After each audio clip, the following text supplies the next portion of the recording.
এই কাহিনী আজ থেকে 200 বছর আগের, অর্থাৎ 19 শতকের, যেখানে আমাদের একটি গ্রাম দেখানো হয় যার নাম পেনসিলভানিয়া। যদিও এই গ্রামে সব ধরনের সুখ শান্তি আছে, কিন্তু এই গ্রাম থেকে কেউ কখনো বাইরে যায় না। এই গ্রামের চারিদিকে বড় বড় দেয়াল আছে, সেই সাথে এখানে একটি ওয়াচ টাওয়ার আছে যেখান থেকে সব সময় কেউ না কেউ পাহারা দেয়। মূলত এই গ্রামটি জঙ্গলের ঠিক মাঝখানে অবস্থিত, তাই এই গ্রামবাসীর সাথে অন্য কোনো গ্রাম বা শহরের কোনো যোগাযোগ নেই। যারা এই গ্রামের ভেতরে থাকে তারা শুধু এখানেই থাকে, তারা কখনো বাইরে যায় না। এখানে কোনো টাকা পয়সা চলে না, এখানে সবাই একে অপরকে সম্মান করে। এখানে যে কেউ যে কাউকে বিয়ে করতে পারে, তবে বিয়ের একটি নিয়ম আছে, কেউ কাউকে পছন্দ করলে বিয়ের আগে কখনো তার হাত ধরতে পারবে না। এখানে যারা সিনিয়র বা বয়স্ক মানুষ থাকেন তাদের এল্ডার্স বলা হয়। সেই এল্ডার্সদের মধ্যে একজনের ছেলের অসুস্থতার কারণে মৃত্যু হয়। আসলে এই গ্রামে উন্নত কোনো চিকিৎসা ব্যবস্থা নেই, তাই যে কোনো ধরনের রোগ সারিয়ে তোলা এখানে সম্পূর্ণ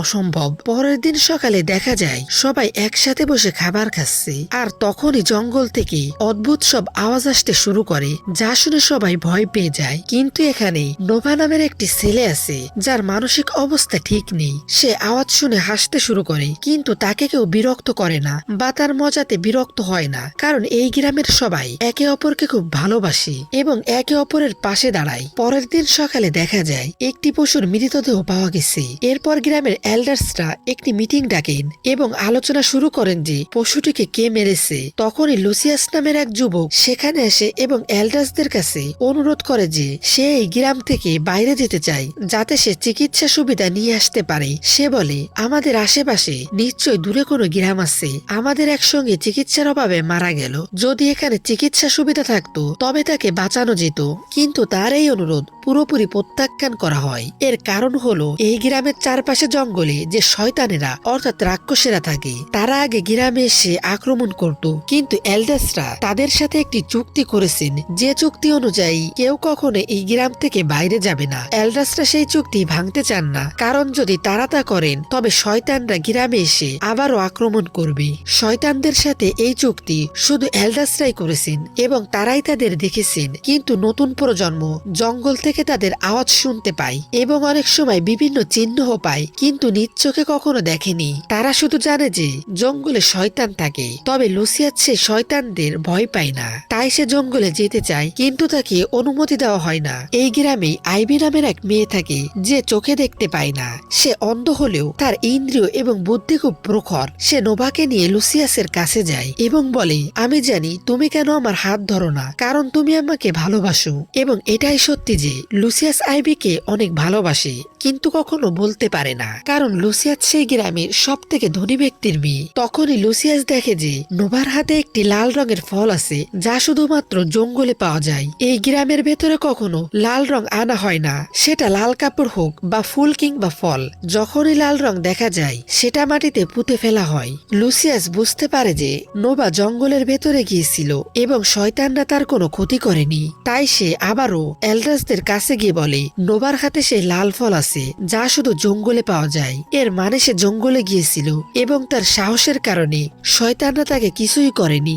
আমিও শয়তানদের ভয় পাই না, তাই আমাকে অন্য গ্রাম বা শহরে গিয়ে চিকিৎসা সুবিধা নিয়ে আসার অনুমতি দেওয়া হোক। কিন্তু এল্ডার্সরা আবারও তাকে মানা করে দেয়। লুসিয়াসের মাথায় তখন একটাই চিন্তা ঘুরপাক খাচ্ছিল যে কোনোভাবে গ্রাম থেকে বাইরে গিয়ে চিকিৎসা সুবিধা আনতে হবে। পরদিন সকালে সে গ্রামের সীমানা পার হয়ে বাইরে চলে যায় এবং তখনই সে সামনে একটি ছায়া দেখতে পায়, যা শয়তানের ছায়া ছিল।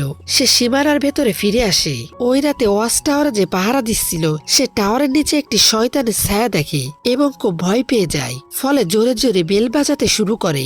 বেলের আওয়াজ শুনে গ্রামবাসীরা ভয় পেয়ে যায়। গ্রামের সব ঘরের নিচে বেসমেন্ট আছে এবং বিপদের আভাস পেলে তারা সেখানে গিয়ে লুকিয়ে পড়ে, কিন্তু আইভি তখনও বাইরে ছিল, কারণ সে লুসিয়াসের জন্য অপেক্ষা করছিল। তখনই লুসিয়াস আসে এবং আইভিকে বেসমেন্টে নিয়ে যায়। সারা রাত তারা শয়তানদের আওয়াজ শুনতে পায়। পরদিন সকালে বেসমেন্ট থেকে বের হয়ে তারা দেখে যে প্রতিটি দরজার বাইরে লাল রঙের করে একটি চিহ্ন দেওয়া। তারা বুঝতে পারে যে শয়তানদের সাথে করা চুক্তি ভেঙে গেছে এবং এটি সবার জন্য একটি সতর্ক বার্তা। এরপর পুরো গ্রামের মিটিং হয় এবং এল্ডার্সরা খুব চিন্তিত হয়ে পড়েন। লুসিয়াস নিজের অপরাধ স্বীকার করে বলে যে সে সীমানার বাইরে গিয়েছিল এবং একটি শয়তান দেখেছিল, তাই কাল রাতে শয়তান গ্রামে এসেছে।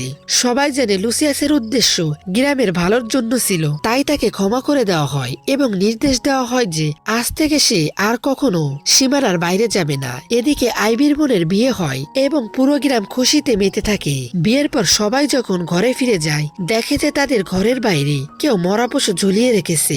সবাই আবারও ভয় পায় যে শয়তানরা আজও আসবে। লুসিয়াস আইবির বাড়িতে যায় এবং তারা ঠিক করে যে খুব শীঘ্রই তারা বিয়ে করে নেবে। পরদিন সকালে নোভা যখন এটি জানতে পারে, সে খুব রেগে যায়, কারণ ছোটবেলা থেকে সে আইবিকে পছন্দ করত।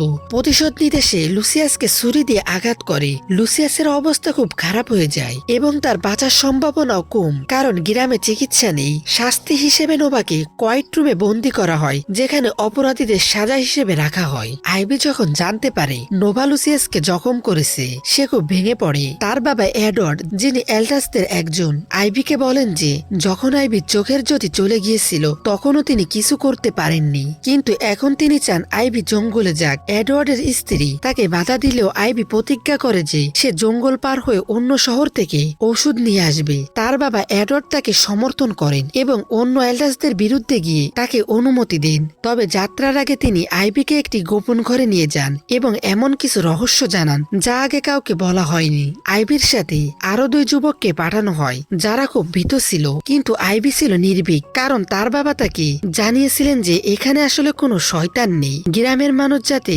বাইরে যেতে না পারে সেজন্য এল্ডাসরাই শয়তানদের পোশাক পরে জঙ্গলে যায়। আইবি এখন এই সত্য জানতো, কিন্তু পথে শয়তানদের আওয়াজ শুনে সাথে থাকা 2 ছেলে ভয়ে গ্রামে ফিরে এলো। আইবি একাই এগিয়ে যায়। অন্যদিকে গ্রামে এডওয়ার্ডের উপর বাকি এল্ডাসরা ক্ষুব্ধ হন, কারণ তিনি গোপন রহস্য আইবিকে বলে তাকে বাইরে পাঠিয়েছেন। এডওয়ার্ড বলেন যে তিনি আইবিকে সব বুঝিয়ে দিয়েছেন। আইবি জঙ্গলে যাওয়ার সময় একটি বড় গর্তে পড়ে যায় এবং অনেক কষ্টে কোনো মতে সেখান থেকে উঠে আসে। হঠাৎ সে সত্যি সত্যি শয়তানের আওয়াজ শুনতে পায়। যদিও তার বাবা বলেছিলেন শয়তান নেই, কিন্তু গ্রামে প্রচলিত ছিল যে অতীতে শয়তানরা মানুষের নকল করত। আইবি একটি কাঠি ভাঙলে সামনে থেকেও কাঠি ভাঙার শব্দ আসে, পাথর ছুড়লে সামনে থেকে পাথর ছোড়া হয়। আইবি ভয় পেয়ে দৌড়াতে শুরু করে এবং একটি শয়তান তার পিছু নেয়। আইবির শ্রবণ শক্তি খুব তীব্র ছিল, তাই সে শব্দের মাধ্যমে বুঝতে পারে শয়তানটি কোথায়। সে সেই গর্তের সামনে গিয়ে দাঁড়ায় যেটিতে সে একটু আগে পড়ে যাচ্ছিল। শয়তানটি তাকে ধরার আগেই সে সরে যায় এবং শয়তানটি গর্তে পড়ে মারা যায়। এদিকে গ্রামে এল্ডাসরা নোভার বন্দিশালায় গিয়ে দেখে যে সে সেখানে নেই। সেখানে একটি গোপন পথ পাওয়া যায় যেখানে পশুর চামড়া এবং শয়তানের পোশাক ছিল। আসলে গ্রামে যেসব পশু মারা হচ্ছিল সেগুলো এল্ডাসরা নয়, বরং নোভাই মারছিল। নোভা মানসিক ভারসাম্যহীন হলেও খুব চতুর ছিল। সে এল্ডাসদের শয়তান সাজার রহস্য জেনে গিয়েছিল এবং সে নিজেও সেই পোশাক পরে জঙ্গলে ঘুরত।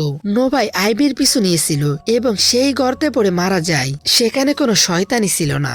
আইবি তার যাত্রা চালিয়ে যায় এবং তার বাবার বলে দেওয়া গোপন পথ ধরে একটি উঁচু দেয়াল পার হয়। দেয়ালের উপরে সে একটি রাস্তা এবং পুলিশ গাড়ি দেখতে পায়। এখানেই প্রকাশ পায় যে এটি 19 শতক নয়, বরং 21 শতক, অর্থাৎ আমাদের বর্তমান সময়। সেই পুলিশ অফিসার আইবিকে দেখে অবাক হয়ে যান, কারণ দেয়ালের ওপাশের এলাকাটি একটি সংরক্ষিত এনিম্যাল সেঞ্চুরি, যেখানে কারো প্রবেশ নিষেধ এবং এর উপর দিয়ে বিমান চলাচল নিষিদ্ধ।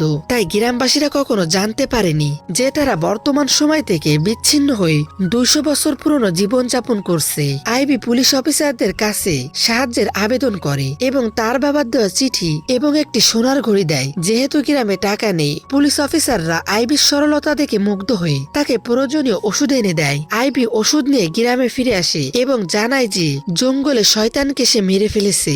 এটা শুনে নোভার বাবা মা বুঝতে পারেন যে তাদের ছেলে মারা গেছে, কিন্তু তারা কাউকে কিছুই বলেন না। ফলে গ্রামবাসীদের মনে শয়তানের ভয় আগের মতোই থেকে যায়। গল্পের শেষে জানা যায় যে কেন গ্রামটি তৈরি করা হয়েছিল। 1972 সালে প্রফেসর এডওয়ার্ড সেই সব মানুষদের কাউন্সিলিং করতেন যারা অপরাধের কারণে আপনজনদের হারিয়ে শোকাচ্ছন্ন ছিলেন। এই পৃথিবীর অপরাধ থেকে বাঁচতে তারা সবাই মিলে এমন এক জায়গা তৈরি করেন যেখানে বাইরের কেউ আসবেন না এবং ভেতরের কেউ বাইরে যাবে না। এডওয়ার্ড ধনী হওয়ায় নিজের টাকায় বিশাল এলাকা কিনে এই গ্রাম তৈরি করেছিলেন এবং সরকারকে ফান্ডিং করতেন যাতে এই এলাকাটিকে নো ফ্লাই জোন রাখা হয় এবং পুলিশ পাহারায় রাখা হয়। আইবি যখন বলে যে সে দানব মেরে ফেলেছে, তখন সবার মনে ভয় আরো গেঁথে যায়, অর্থাৎ এল্ডাসদের রহস্য গোপনই থেকে যায় এবং গ্রামবাসীরা সেই 200 বছর পুরনো অন্ধকারেই থেকে যায় এবং এভাবেই গল্পের সমাপ্তি ঘটে এবং মুভিটি এখানেই শেষ হয়ে যায়। বন্ধুরা, কাহিনীটি আপনাদের কেমন লাগলো কমেন্টে জানান। জানান এবং পরের কাহিনী আপনারা কোন সিনেমার উপর শুনতে চান তা কমেন্টে জানান।